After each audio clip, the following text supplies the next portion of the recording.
Good afternoon, everybody. This is Joy Lingerie, and I have with us today to interview again. We enjoyed these interviews with Raymond Hayden. He's with us today. Hi, Raymond. Hey Joy, how you doing? Well, I cannot see you. You are so small. Oh, I had to go through my phone because my computer simply would not work today. So, I would like to give a shout out. You can see the banner running across the bottom, advertising Luscious Moss Studio, and it's owned and operated by Chad Christ, as you most of you already know. He has very creative and collaborative environment, which Raymond can attest to. He's been, I oh my think, gosh, yeah. never been in it, but I think virtually or something. I mean, somehow you got your music through, which your wife has. Yeah, absolutely. I was in I was in Chad's studio once, a long time. Yeah, Okay. yeah. Yeah, so he's improved quite a bit. He's got it. He's got it where it's really very comfortable now. He's got a new air conditioner and furnace, so you'd never have to be cold again. Oh, there you go. Yeah, that's important. I mean, yeah, it's Yeah. yeah, especially with musical gear. Right. And I just got through, finished with the recording, and I'm now working on the next recording. And it's just he's got a new program at Pro Tools, and it just goes really fast, and it's like lightning. I don't know how to explain AI. All I know is I love it. Yeah, a lot. It's interesting. 'Cause I've been doing this so long. When I first started recording back in 1980, well, actually, my first recording was either 86 or 87, and I was in a studio in Germany. And it wasn't the only one that we did this, but it was not. I mean, it was fast for at the time, but it no not like now. Not like the Pro Tools, everything you've seen and other musicians who are probably watching this have seen with automation and the computer. I mean, it was like, if you wanted to mix something, everybody had their hands on the board. And then when you're cleaning things up, because you've seen them go through and clean things up, where you just basically you see a wave file on there and you just click on where the wave starts and where whatever's empty, and hit and delete and click delete. It's gone. And we had to take the tapes were on a reel, and you'd move it by hand, the reels by hand, and go, and I then remember that. wherever it was, you would take the white. It looked like a little square chalk with beveled edges, and you'd chalk on the tape, and then you'd move it through the head and demagnetize it, which would delete it. Oh my gosh. It was a very, very arduous process, and even So, now with technology, some people are faster than others. oh yeah, that's right. So anyway, to finish, what I was saying here, I just want to tell you that it looked like we're only on YouTube. For some reason, it's simply blocking me from Facebook, and I guess they're going to banish me forever. So this may be where I end up. I don't know. But anyway, if you have any needs, speaking of studios, Chad's been doing. He originally set up for drummers and guitarists, but now he is producing recordings for artists. And if you have any needs, give him a call. He'll work with you. Yeah, he's So, great.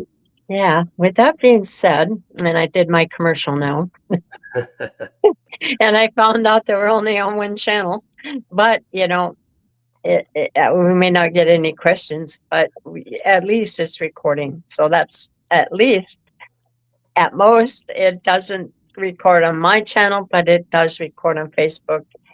So we've got something going here. Sure.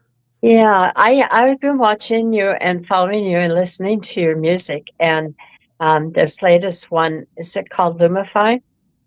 Is that the one? Is that the one with Megan's Story? Oh, I oh, guess. oh, the newest one Yeah. is we did a cover because we've been writing together, and it's funny that you would bring up. I mean, that Chad's your sponsor and all that, because Chad just Yeah. played a live show with Megan at Wow. Congress in Yeah. Seattle. Yeah. But yeah, the song that Megan and I just released was a cover by Queensryche. The songwriter was Chris DeGarmo, who was the guitar player for Queensryche at that time. An amazing songwriter and guitarist. It's called Silent Lucidity. Yeah, that's it. Yeah, and it's a beautiful song, and it funny enough, I mean, Megan, and my story is it's so crazy how many things we have in common, but that song actually is a song that both of us have been performing for years and years in different aspects, and yeah, it's just a gorgeous song, and we had a lot of fun putting it together, and we kept to the original arrangement, but we kind of put our touch on, like, how would we respect the song? What does it mean to us? And that's one of the reasons we brought Lynn Sorensen in to really kind of change things and give it more of a haunting kind of feeling to it. Yeah, it's beautiful. I think that's the one they played last night. I listened to all at the jam. And by the way, before I go any further, hi Rose. I guess we are on Facebook because she's coming in from Facebook. So Nice. hopefully we're showing there. And I do want to tell her thank you for tuning in. This Raymond Hayden, my friend. He got me started writing. We got 2 likes already. I'm not sure from whom, but I am glad to have them. Nice. Well, I don't see it on Facebook yet, but that doesn't mean it's not there. Okay. Well, if it's not, she just may be that because she's coming in through that channel. Sure. Yeah, I don't. Well, she says you are, so I don't know. Nice. Anyway, when I was at the jam, Doug McGrew hadn't been there for some time. He's been out with bad arms, and I don't know what all his issues were. And great fodder for Lynn to make jokes of them. But anyway, they played that recording before they started playing. Oh, did they? Yeah, they did. And I said, you know what? I've been writing music with you guys. Doug, you're my drummer, and Lynn, you've done more than one recording with me, and you never played my music. I don't like you anymore. That's right. You tell him. Yeah. So anyway, I made 2. I think I sent you. I don't know how many I sent you, but I just made 2 videos for the first time, and I'm enamored. And it was something I had no idea that when I hired the production, Harris Productions LLC, that he would make it similar to what Jess had done for Megan. Strange world. Are you talking about for The Devil on My Shoulder? Yeah. Yeah, that's a really clever song. Really cool melodies and clever. And I really like, and forgive me, I can't remember the name of the guy who was singing the duet with you, but Bruce Schneider. Bruce Schneider. Yeah. He's got a really great voice, and the 2 of your voices together go great and tell the story. And it was clever how you ended it, and how I love it how towards the end, how the music stopped and he just kind of said something. Yeah. And then the music started up again. That was really cool. Yeah, I think he said, "Let the devil be." Let the devil. The whole story was, we're all attracted from time to time to other people for various reasons. Sure, we're human. As we get older, it's probably not all sexual, but and I am attracted, as far as personalities go, to musicians who are really good, like you, at what you do. Nice. Thank you. I appreciate that. And I respect that, because I know for me what a difficult job it is, not only to write the music, but to make it interesting enough for people to want to listen to it. That's a challenge for all of us. Yeah. And so I got a new one out there. There was a really special song for me, and I don't mean to be taking all your time here, but the real special conversation. I don't look at this as your interview. I mean, we're just having a conversation about music. It's great. I love it. Okay, great.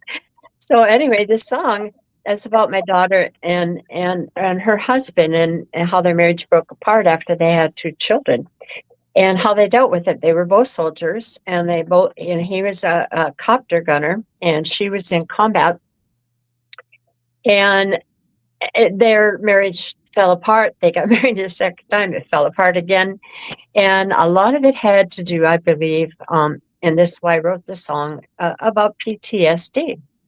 Yeah. And what it does to marriages and families. And so basically, this is what the song is, this Warriors of the Cherokee. And you'll see more video in the background. It's a great video. And I will send it to you when he's finished. We've had it out there, and then we realized there were a couple mistakes in it. But anyway, I do thank Jess for her creativity for somehow the production company picked that up and put it in there, and I love it. Nice. Well, I mean, anyone good at what they do does their research. Right. I'm not only am I a musician, but I'm a sales guy. But I don't just if I call on customers or I get the opportunity to work with somebody like in any facet, you do some research. And some people go, "Oh, you just get to know each other." Well, do a little research, find out about their history, where they're coming from. And a lot of times, people will. That's actually a really cool thing they did. That just paying respect to things that you've done in the past, which basically a lot of that is brand. Branding. I mean, you look at certain bands and you'll notice that there's certain aspects of what they do, whether it's Adele or Lady Gaga or whoever. Maybe that's different because Adele pretty much stays the same. Lady Gaga shifts, but that's her brand. Yeah, She's exactly. So yeah, that's cool. That's very cool. And that's a great narrative for the song too. I mean, I'm ex-military. I did 4 years in the Army over in Europe and did not think. Oh, thank you. You're welcome. I did not see any action. I worked on tank turrets, M1 Abrams tanks, and before I got out honorably. My choice, to go to college, but I ended up touring in a rock band. Good move. Right. That would have been fun. Yeah. Oh, I mean, before Desert Storm and stuff. But I mean, I have friends, bandmates who deal with PTSD from the military. And my sister was the lieutenant commander, a nurse in the Navy. Stand up in Alaska. Is that the one in Alaska? That's the one in Alaska, and she has PTSD really, really, really bad. And it's interesting because you talk about how it affects the families and everyone involved, but how the effects it has with regards to depression and all that stuff is more than people can possibly imagine, including myself. I can have sympathy. I can't have empathy because I don't. And I've had depression over my life, so I know what that's like. But having PTSD is very debilitating. And so the fact that you wrote, use your resources and talent to. Thank you. That's great. So that's one of them.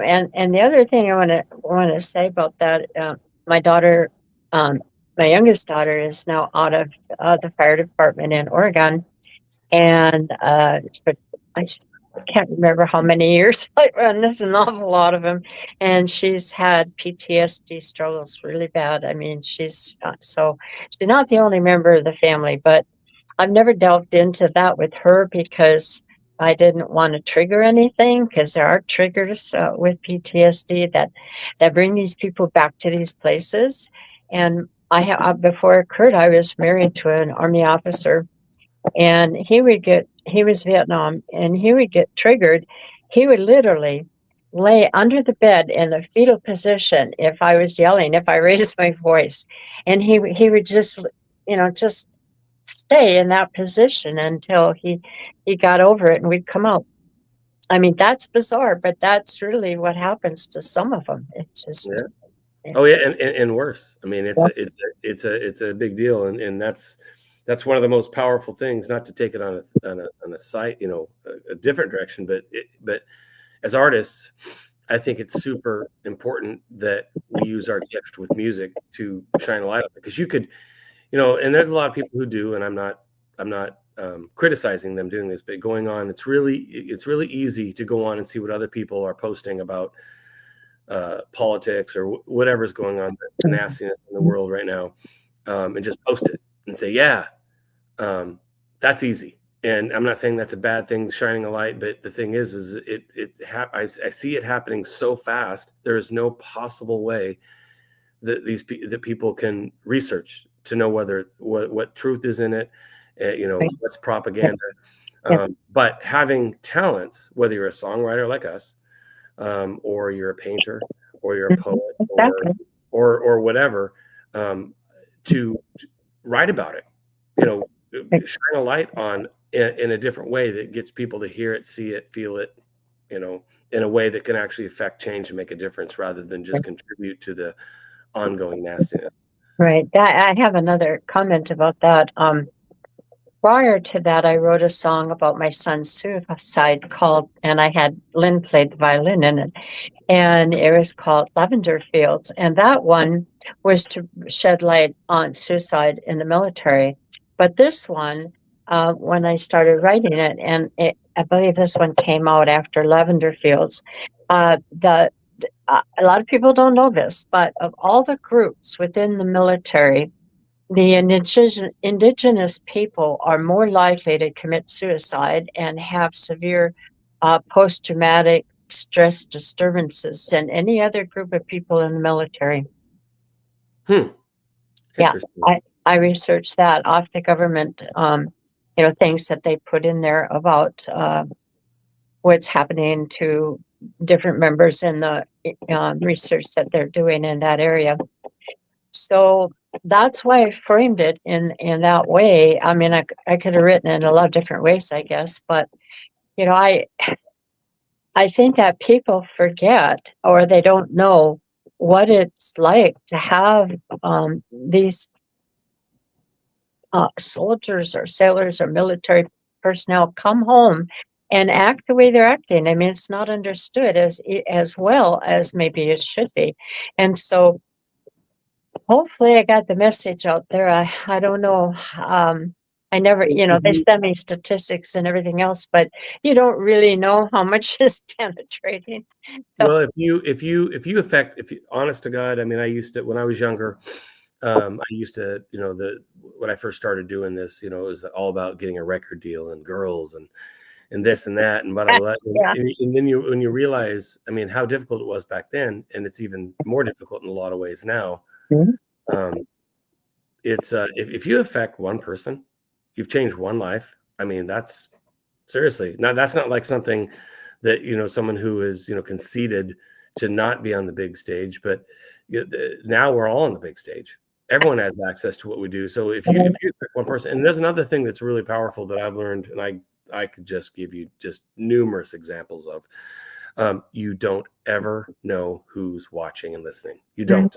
I'm going to tell you, if you want to hear a really quick, powerful story about that. Yeah, I do. Absolutely, Raymond. Okay. All right. So you don't, and I'm not saying, I mean, there's a lot of, there's a lot of mindset of like, leave it all on the stage and do your best job and whatever, because you just never know who's there. That's true. That's a true statement. I mean, even to this day, people say, oh, that doesn't exist anymore. Their record labels are not looking in the clubs. It's probably true. There's not as much of that. There's still a little bit of that. But the thing is you don't know who knows who knows this person, who knows that person. And at the end of the day, if more artists, and this isn't criticizing, this is just all of us, myself included, you too, we all need to hear this. If all of us just stopped worrying about that. Now, I'm not saying this is leading up to the story, by the way. If all of us just focused on being the best at what we do, Right. I'm not Jordan Rudess from Dream Theater, so I'm not going to try to be that. I'm Exactly. I do what I do. But you do, if you focus on the best, you do what doing the best at what you do. And, including the images and branding and videos and all that stuff, just do what you do the best you can. Maybe 2 years from now, it'll be far better. Well, that's where you were. Here's where you were. Here's where, it's a journey. You keep getting better. So with that being said, and this is not something I've ever put on in the social medias because they asked me not to, because there's all different types of record labels. All different types of record labels. There's the big ones that everybody knows about. There's small ones. There's subsidiaries. There's, there's just all kinds of stuff. And I won't mention any names because I want to be respectful to them, not to be all like mysterious, like, is this really true? But years ago, I met a producer. I was invited because I've been voting on the Grammy since 1996, and one of the guys, again, I won't mention names, but one of the guys was flying back home and had a party in Seattle on a Sunday night and invited me. And Jess and I almost didn't go because we were tired. We were tired, and we were like, he flew. He's here. Let's do it. He invited us, so we went. and met him and his wife, and just fantastic people. And there's some other people there. Well, I met his producer, who happened to be in there from New York, and super, intimidating guy. Just, he's now won 11 Grammys, and had books on the New York bestseller, and he's friends with Deepak Chopra and all this stuff. Well, him and I got along terrifically. That was like 8-9 years ago, and we kept in touch. And he was like, "Yeah, send me stuff. Let me know. I want to hear what you're doing, this and that." We just kept doing that, whatever. Well, there was a period of time that went by that we didn't really. I mean, every now and then I'd see him like something on my page, and I'd like something on his page, and do a little bit of that, but nothing. I mean, nothing. We're acquaintances, just like a lot of people, right? And then all of a sudden, I got a message out of the blue one day, and like I said, we hadn't really been interacting a lot. I mean, a couple of years before he'd reached out to me, this time I'm talking about, I got an invite to be on a video call and with him and Deepak Chopra, and actually write a little bit about my dad's story, being an immigrant from Iran. Yeah. And it got put in Deepak Chopra's book, Home. So that was cool, but I mean, and not negating any of that. That was all beautiful and it was great. But reminding why I'm telling the story is you never know who's watching, who's listening. So a few years went by, not a lot of interaction. And then all of a sudden, out of the blue, I get a message from him, and he says, "I don't know why I missed this album, but I just saw your album. I just listened to your album, Accidental Grace," which is which is an instrumental piano. He goes, "I just listened to this." He says, "It is gorgeous." Yeah. Now, mind you, this is a guy who's won multi Grammys, like 11 Grammys, like 5 or 6 Latin Grammys. I mean, just crazy, and made my day. I mean, I was like, wow. I said, I messaged him back and said, "Hey, this is great. I had no idea that you'd even seen what I was doing." I said, "No, why?" He says, "No, I don't maybe interact all the time, but I'm watching and I'm listening." And he brought up some other stuff. He said, "But yeah, this Accidental Gracing." And then he said, "Would you, could you write it? I have a record label." And he says, "We have a kind of a spot for, a hole for, an instrumental pianist like yourself." He says, "Would you be interested in writing some stuff for it? Maybe writing an album, or we're just talking, just like ideas." And I said, I would love to. I said, I write music all the time, and it doesn't all come out. I store it in a Google file. Maybe later I'll do whatever. Fast forwarding, when I got out the messaging with him, sometimes you have a window that opens. You climb in it or you climb out it. So what I did was I said, based on the conversation we had about playlists and about, some things that some of these larger companies were looking for, and what the biggest playlist was on Spotify, we came up with this idea for 3 albums. They all have different names, but based on music for plants. And I can't mention names, but when I got off the horn with him, within 2 weeks, I had written a full album, recorded it, sent it to him, actually had Jessica do the artwork for it. Yeah. Said, "You were asking if I could do this. Here you go." And he said, "Oh my God," he said, "This is beautiful." And made a couple little, adjustments here and there, nothing major, but just, we were on point. Within a few days of that, he emailed me contracts for basically a 3-album deal. No upfront money or anything like that. It was all based on belief and connections and the choice and the possibilities. And it's terrible that I can't mention names, but I will say that the partner in his record label is in a family that is probably one of the most influential names in the music industry to date. And I still, when I even tell them the story, I kind of think to myself, wow, I can't even believe that happened. And so you never know who's listening, you never know who's watching. And when you're just yourself and you just put it out there and don't worry about writing for Geffen or writing to sound like so-and-so, you're going to resonate with somebody who actually gets what you're doing. And on one side, I haven't made a penny, maybe a tiny bit of streaming, but on the other side, sometimes it's been a couple of years. Sometimes it takes 3, 4, 5 years for something to happen. So something still could happen. But for me, if I, what's that? We had a little blip in the system. It's okay. Oh, sorry. I was just going to say to end it is, if I never make a penny, honest to God, as I'm sitting right here, the fact that I was acknowledged by people that absolutely. yeah. And so you just never know who's watching. But again, if artists, you just do what you do. Don't worry. I'm not saying don't take others' constructive criticism, and don't not pay attention to people who have been doing it for 30, 40, 50 years, because although they don't know everything, they damn sure know certain things. And put it all in the soup and mix it all together, but ultimately just do what you do. Exactly right. I agree. You never know who's watching. I have one other comment. I forgot to add this on that new song of mine that's coming out. Sure. About that part of the song that you were talking about, Let the Devil Be. Let the Devil Be. Yes, that was Chad. He did that. And when he did it, I loved it so much. See, he always writes these, he sends me a video with his voice on it, knowing that it's going to be replaced by somebody else, but it gives me an idea how the melody goes so that I can practice it and get all the words in there right, etc. So that was his, and I had to copy it, make sure he did that when he was singing. And I've been with Drew a few times, playing out and at a couple gigs.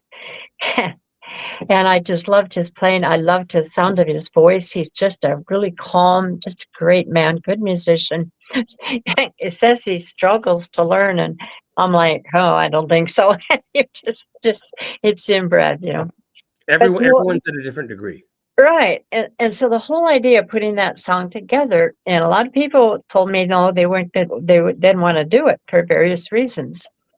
The basic bottom line concept of the song came to me because of Lynn, and he's always giving me a bad time. I mean, he loves to embarrass me to pieces. And so he is my nemesis in many ways when we're performing, right? And I was thinking one day as I was coming home from Chad's studio, that song came to me, and I kept singing it over and over again until I got home where I could write it down. But the idea was that we all have devils on our shoulder, right? And attractions are just part of being human. And it's what the really thing that's important is what you do about them and how you handle them. And that's what that song was basically about, because that's just part of life. And I think a lot of people can relate to that. Oh yeah. And part of a good song, like I said, it's very clever. Part of a good song is you wrote that about, temptation. But that's for, I mean, that could be, someone could hear that and know that that's, I've heard it twice, right? So I can't remember the lyrics exactly, but like seeing somebody, like looking across the room, seeing you look back at me or something like that. See, I listened. I don't just listen and go, yeah, it's great. But the thing is, I mean, everyone's human, and it's good to know it's what you do with everything. It's what you do with temptation. It's what you do with anger. It's what you do with hate. It's what you do with sadness. It's all that stuff. And depression. Yeah. And depression.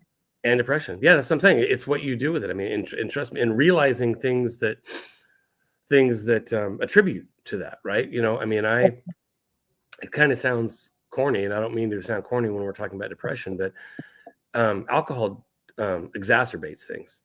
Yep. And some people drink alcohol and get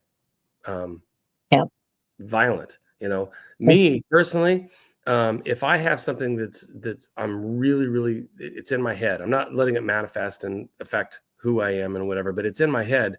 If I drink one too many drinks, I won't get sick and puke or whatever. But what I will do, the next day, those feelings will move more to the forefront. Yeah. So that, like when you said, what do you do about it? What do you do about temptation, all that? What do you do? If you have insight on anything that you're doing, then you can attack it from a different place. So that's a Absolutely. songwriters like you putting that out there, though, that gets people thinking about it. So Yeah. Thank you. And now how about that comment about Patsy Cline? So I know they considered her at one time to be, the world's best singer, or the country world best yeah, singer. she's And amazing. And yet everybody says that. I mean, I've heard that so many times, and it's like, why do I sound old-fashioned? I'm trying to stay up with the times. But that music that I was listening to back in the 50s when I was a teenager, I mean, that's part of me. And so it must be coming out somehow. Of course. And I'm thinking, does that make me not fit into the music world that's now and happening now, and the Well, kind of music that we're producing? that's So that's a great question. And I can answer that so easily.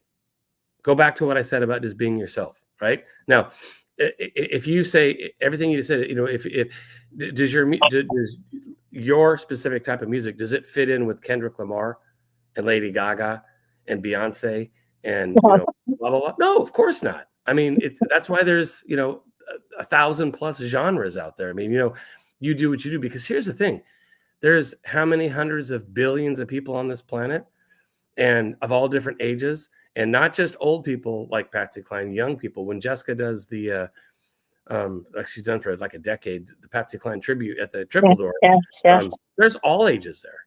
So that's the thing is I mean, if you want to sound more current, number one, you have to define, well, who do you want to sound like, and why would you want to sound like them? Because they're already out there.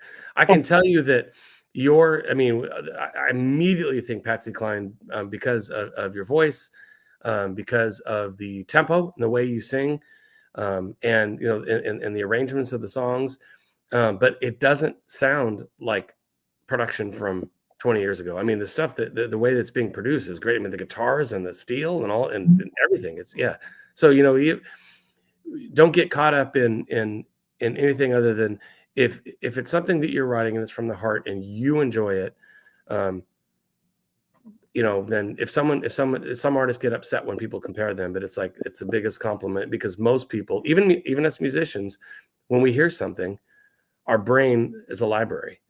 And it goes back to, it's just like, oh yeah, that sounds like, and like I said, I've had arguments with people that are like, it sounds original.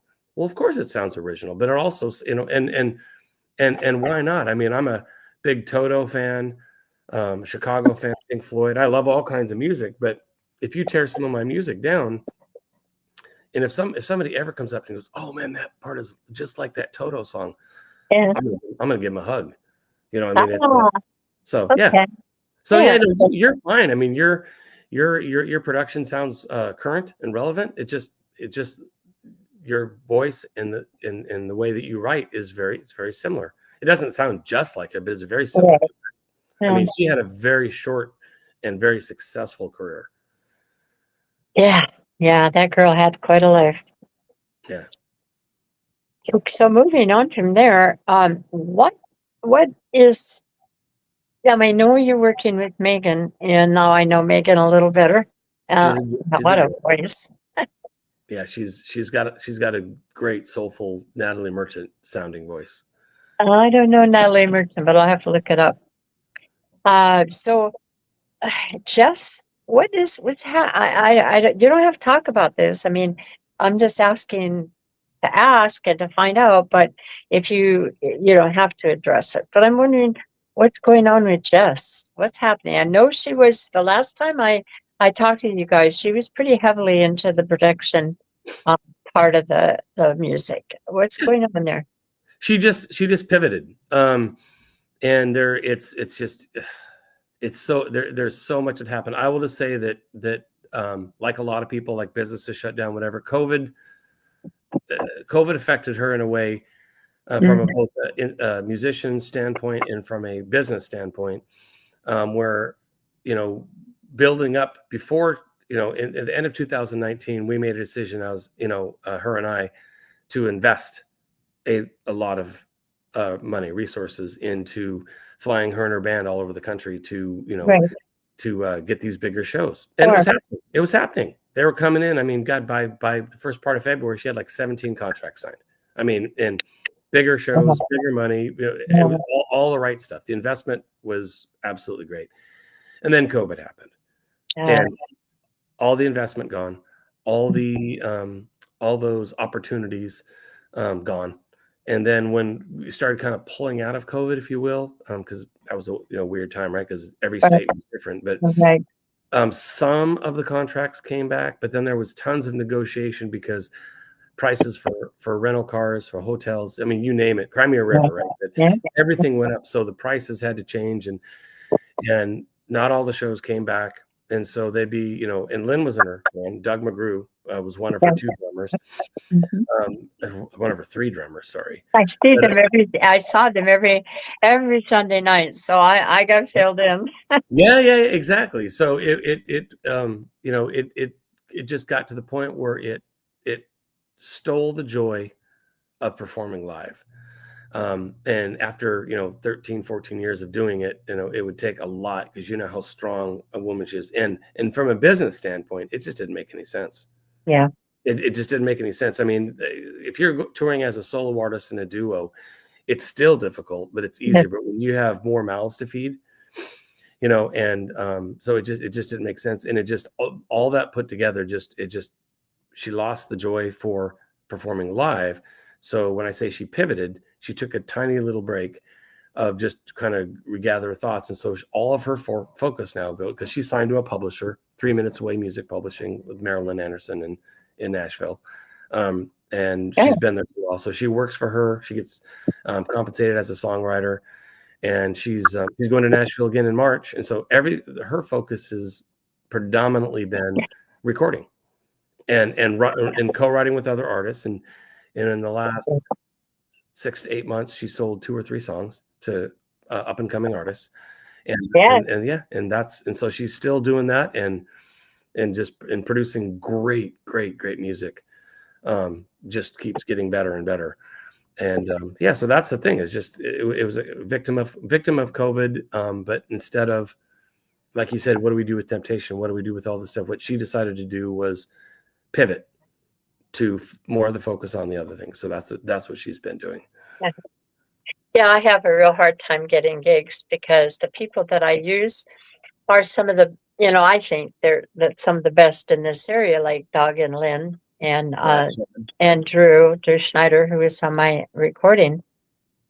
And they are in like 2 or 3 other bands, or constantly busy. So trying to squeeze time to take a gig and have those guys almost insane. I mean, it's almost impossible. Well, and musicians kind of have to do that to make a living. Yep. Yeah, that's what's going on out there. And it's been really difficult for me. And not just that, but the strain of putting that all together and going out there and doing it. When you're 81, that's not as easy as it was when you were like 41. Right. So it's a different thing. And it's hard at 41. I mean, it's hard. It is a lot of work, because you're everything. You're the songwriter, you're the producer, you're the band leader, you're the CEO, the accountant, the CFO, the merchandiser, the brander, the graphic design. I mean, you're everything these days. Absolutely. Yeah. And I guess there's an old saying about never give up. Never. I've been hanging in there. I've even been depressed to the point of, I was like, I was going to give up, but I didn't. And thank God. I just kept dragging myself to this and working with what I had as best I could. That's the best. One of the things about this is, I didn't do a lot of my music on stage. And the reason being is that we put so much effort, Chad and I, in getting my folk. I like Jess, I was involved in everything. I mean, I wanted this, I wanted that, I want whatever. And I pulled it together and did it. And I just somehow, nobody seems to, well, not other than Lynn, Doug McGrew, and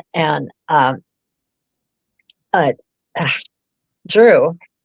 A lot, everybody's so busy that it's hard for them for a jam reason to add a jam to just learn somebody's music. And it seemed to me that it was taking a lot away from the song when when I performed it live. So I haven't done much of that. I've got 3 songs, working on more.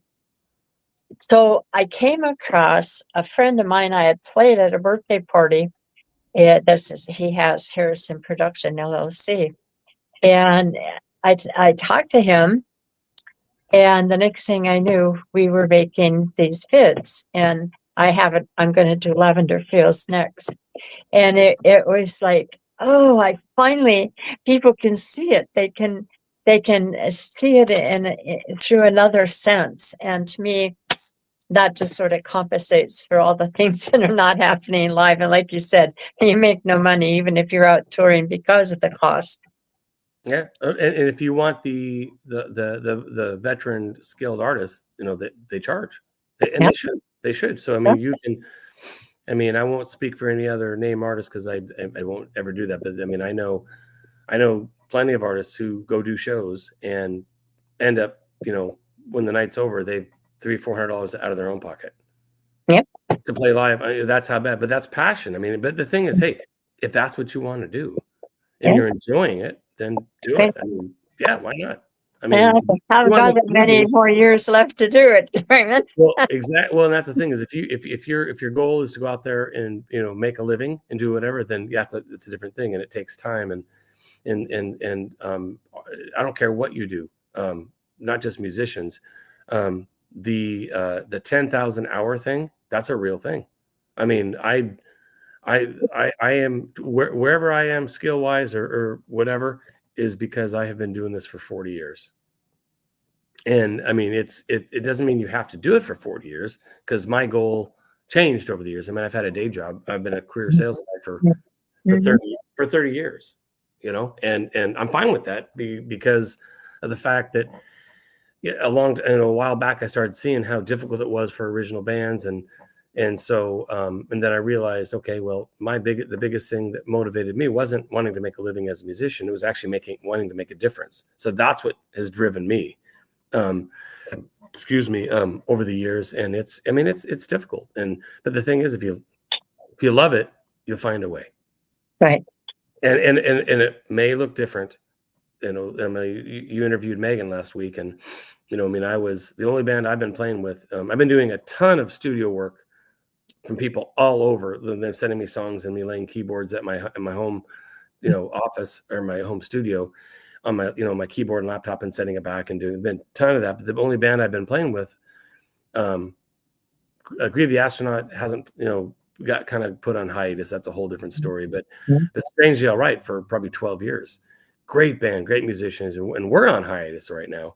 And Megan, working with her is inspired me to want to go play live more. Good. Absolutely. It's like not giving up. But when when we rehearsed on Saturday, I was getting chills because it's like we're doing originals and covers. And one of the covers we're doing really interesting covers like Alice in Chains, Man in the Box, and some other stuff like that, really creepy versions. And she was doing Our Beloved Husband by Natalie Merchant. And I'm sitting there going, my ears told me that I was actually performing in my living room with Natalie Merchant. That's how, if you go listen to Natalie Merchant, you'll be like, oh, yep, absolutely. But she has inspired me. And so here I am, I'll be 58 in March. And I thought I was going to start slowing down and just kind of focusing on the creative thing and just writing and doing all that, which I love, still going to do, my off time. But now I want to go play live again.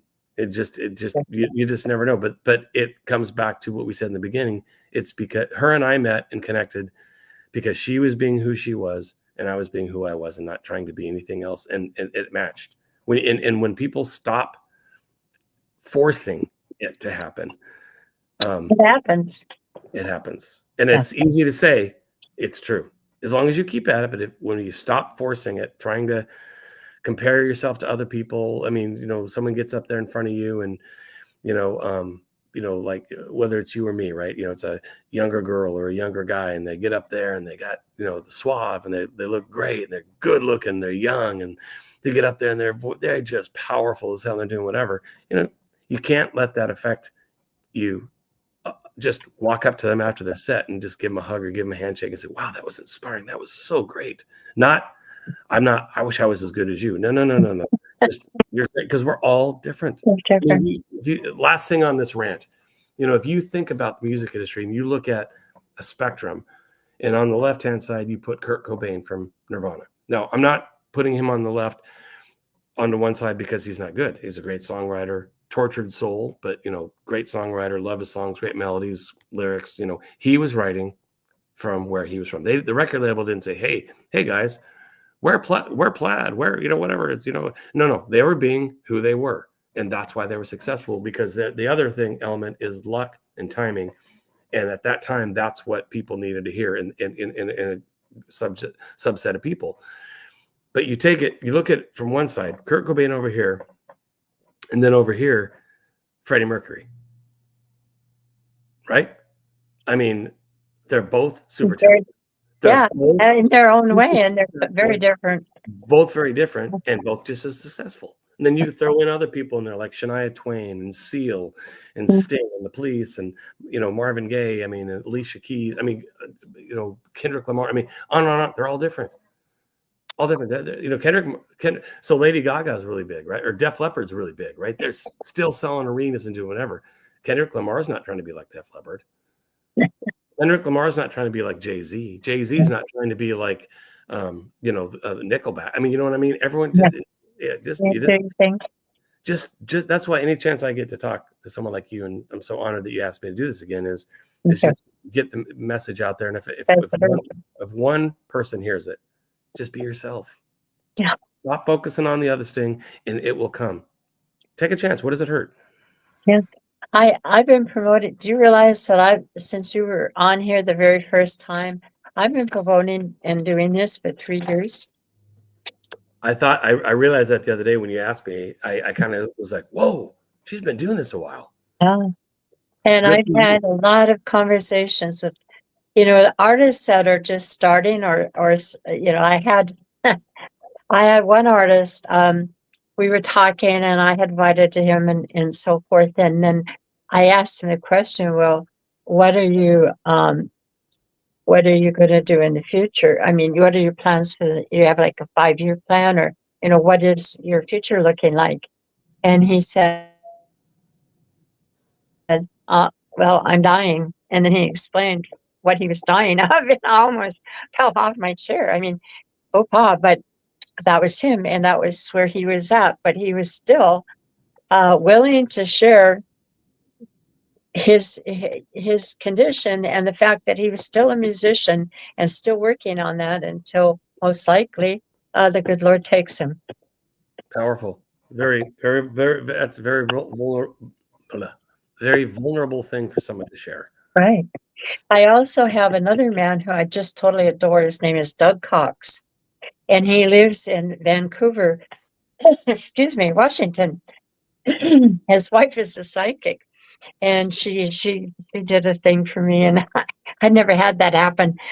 Excuse me. And it was most interesting.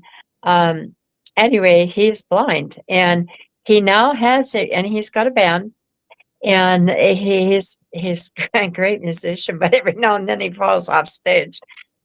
And so we get a good laugh out of some of his picadillos, predicaments and so forth. But anyway, he now has a hour program on a radio station in Vancouver, and at promoting country music. And he's played my songs. I've stayed close to him, never knowing when I first interviewed him that that's where he was going to go. So he is now promoting other artists and local artists and so forth's music. So it's just the people I meet on here and the experiences I have, you can't pay for them. There's no way you could ever buy that. Yeah, nope, connecting. Yep. And it's the good side is, it doesn't matter whether you're an artist or not, just connecting with people. I mean, Jess and I went to a housewarming party for a friend yesterday, and she was the only one we knew, and so everybody else were brand new. And it's like by the time we left, we were friends with these people. I mean, he's like meeting them, getting to know what they do, what their passions are, whatever. I mean, it's they're experiences that you can't do. And some in the artist community, there's, to a degree, there's like some people think there's this competitive thing, and some artists get butthurt when somebody else is getting, either posting more or getting more likes, more shares, more listens, more whatever. And instead of applauding them for their hard work, because that doesn't happen. It didn't. I mean, it's directly in response to the amount of effort put into what you do, and your talent as well. But the thing is 120,000 songs a day are uploaded to the internet. It's unbelievable. So you have to. I mean, I've had friends tell me that, give me a hard time about. They're like, "Oh my God, you post so much and whatever." I'm like, "Well, most of that's done on Sunday night. I pre-program. I do whatever." I said, and I just tell them, I said, "I'm sorry. If I want to stay relevant and get people to hear what I'm saying and be able to make a difference like I want, you have to do that." And to the artists out there, that I will challenge the artists that say, "Well, all I want to do is play." Well, that's not the world we live in. I mean, if you got to put. I mean, it's called the music business. So there's the music and the business, and they both hold the same weight. They do. Sorry, I mean, I've had arguments before, but they both do. It doesn't matter how good your songs are. Especially now with, again, 120,000 songs being uploaded, you have to invest not just money, but time. And how do you stand out and carrying and whatever? And you might eventually get to a point where you can just play. But then even then, some of the biggest artists in the world, like Taylor Swift, I guarantee you, she is involved in many, many of the decisions that have put her where she's at. That didn't just happen overnight. Yeah. Yeah, absolutely. So, yeah, I think the biggest thing for me to overcome was learning that it's a big arena, Yeah. and you're not competing with anybody. You're only competing with yourself in that. Try to for me at least. It's like golf. Trying to get better and better at what I'm doing. My playing, my singing. The way I do things, and it's about me doing this for myself and putting myself out there for others to share what I have inside. And but they're like, I was teasing those guys last night when they played Megan's song.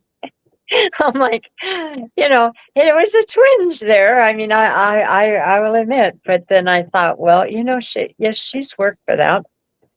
She's had to go through her times down to get back up, and she's got a lot longer to go than me, and she's enjoying it and doing it and getting better all the time. And so who am I? So I was. But the thing is that there's nothing wrong with that. I mean, it's honesty, right? I mean, I've there's been times you see somebody get some sort of an accolade or something, whatever, and a little bit of human jealousy kind of pops in. Like, I kind of wish whatever. But again, it comes back. I mean, that's just being human. People who say, "Oh no, I'm not," I'm fine. They're lying. But the thing is, a lot of stuff is timing.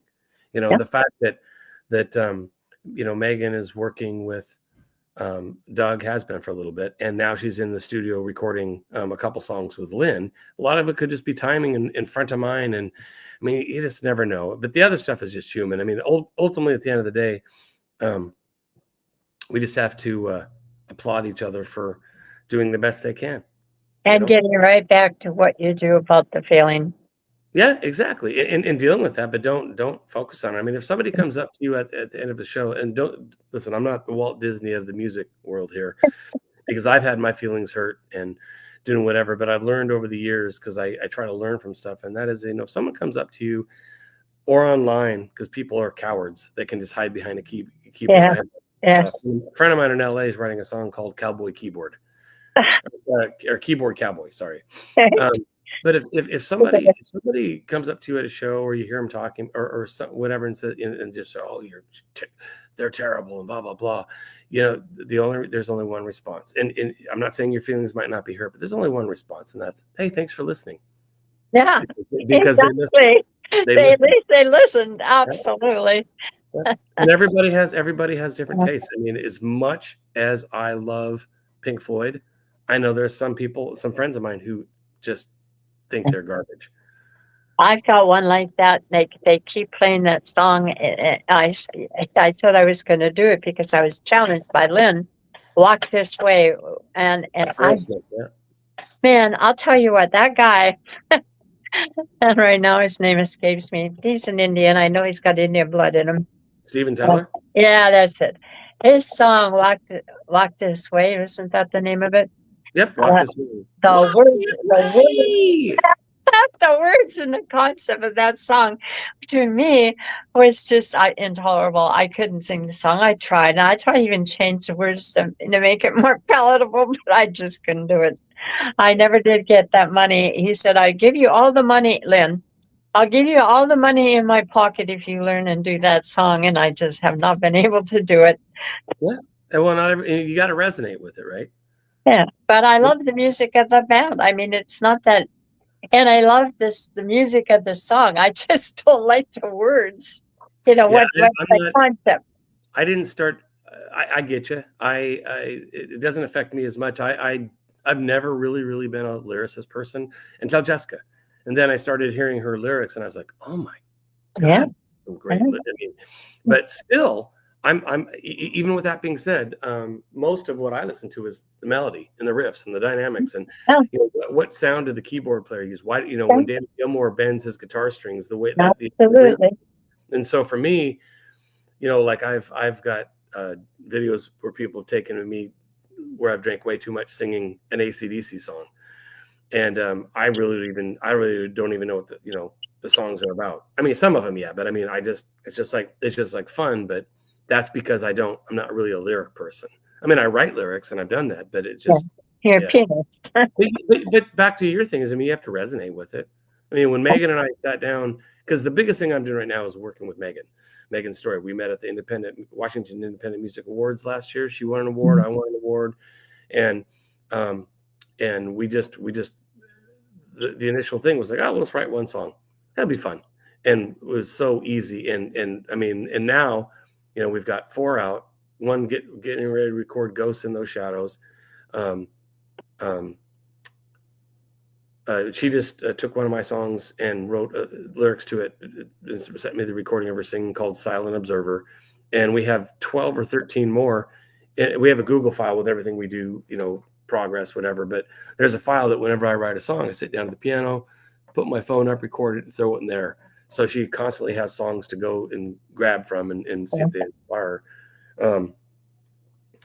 But when we decided to, this is a little bit premature as to why we're working on March 1st. We have a little bit of an announcement, but we're kind of working on some other songs to do if we play live. And it was simple. But we sat down. This goes to what you're talking about, Aerosmith, and why it's okay that you feel the way you do. We sat down and I said, okay, we had a piece of paper down, wrote down two sets. And I said, okay, before we do this, let's define what we're going to do here. And it was simple. She goes, cool. So I said, let's do songs that we know. I mean, if we're gonna do cover songs, let's make sure they're known for the most part. Why else would you do a cover song? But songs that have resonated with us our whole life. And it just so happens, because I was being me, she was being her, and we connect on all those levels. We wrote 2 sets out in 10 minutes. It was easy. Because you go with what you resonate with. And I mean, I wouldn't think you would resonate with "Walk This Way," but I would think you would resonate with "Dream On." Yeah, they wrote some beautiful songs. I'm not going to say that they didn't. But that one, I really love the music. I love the beat. I love everything about that song except the words. Well, but I'm old school, so. Well, you know what? You want to surprise him. Here's my suggestion to you on that. Okay. All right. For no other reason, if you know the song "Dream On" by Aerosmith, right? Yeah. Dream Yeah. on, dream on. You do a country version of that, and at the very beginning of it, have because you work with Chad, maybe the song starts out ba-da-da-da, ba-da-da-da, boom, ba-da-da-da, ba-da-da-da, boom, bam, ba-da-da-da, da-da-da-da, doom, ba-da-da-da, da-da-da-da, doom, and then move into that's it, just that, and then move into like a really cool acoustic version of Dream On, which is Yeah. a gorgeous song. Yeah. It's one of Aerosmith's most iconic songs ever. And then you can tell Lynn, see, I did it. You just did a mashup. Yeah. There you go. Put that in your pipe and smoke it. Do you realize that we've already spent an hour? Yeah. Oh, it goes by quick, doesn't it? Yeah. And we did have another comment from Rose, been watching me for quite some time. She's quite a little fan. Little fan, not meaning little fan. I meant a good fan. But she's just been always there for me and on my online, etc. And she says, "Great interview, Joyce." So I think she enjoyed what you had to say too. Oh, nice. Thanks, Rose. And now I'm picturing like this gal sitting somewhere with her tea or a glass of wine and a rose in her hair. Yeah. It's almost rosy. Yeah. No, it's great. I love. I mean, you got to Who's a little dog. Yeah. Well, thanks for having me on, Joy. I appreciate it. It's always good to talk to you. And I don't catch every interview because my job keeps me really busy. But things are. I love what you're doing, and the new songs are great. Can't wait to hear the one about PTSD. What is that, Lavender? Yeah. So I'll be keeping an ear out. Yeah, the video. The words will be on it, and there will be actual video for it. So if anybody wants some reasonable videos, and I've been through pricing them online for about 5 years now. Just go on to the internet in YouTube and type in Harrison Productions LLC, and Rodney Dean Harrison, who has his own band. I believe it's called Seattle City Underground. We're more than happy to help you, I believe. So just a plug for him because I thought his work was great. Awesome. There you go. In the meantime, be sure to tell Jess hi. And when she feels like she wants to do it again, I'm happy to have her, honored to have her, as I was with you. Thank you. I told her that when you got me on here, and I will tell her again. All right, guys. All right. Thank you so much. Good to see you. It's so good to see you again. You will come back in 6 months to a year, I hope. Absolutely. Anytime. Anytime. I'll even wear a different baseball cap. You got a Jessica one? I do have a Jessica. Yeah, a warning label one. Oh, yeah. We still wear those. Yeah, all right. Well, Godspeed, and thanks for all the work that you've done and all the times you helped me when I was at an impasse. I can remember calling you saying, "Oh, am I really that bad with timing?" Yeah, just do you remember that? I do. Yep, no problem. Anytime, Joy. All right. Take care. All right. Thanks. Bye. Well, that's it for the show. I do have another person coming to watch for the advertisement. Then I need people out there. I've been a little bit on the lazy side. I've been going through physical therapy and starting on the gym, which has left me with some problems. So I haven't been as diligent in getting people on my show as I'd like. So I'm asking for your help. If you've got anybody that you'd like to recommend, I'd be more than happy to get them on. Sometimes I forget if you've made a request for somebody and I didn't get to it, or you yourself made the request, do check back. I will put you on, I promise. My schedule is open through the whole month of March. And I hope to see all of you soon. Take care, and I'll see you down the road. Bye, everybody.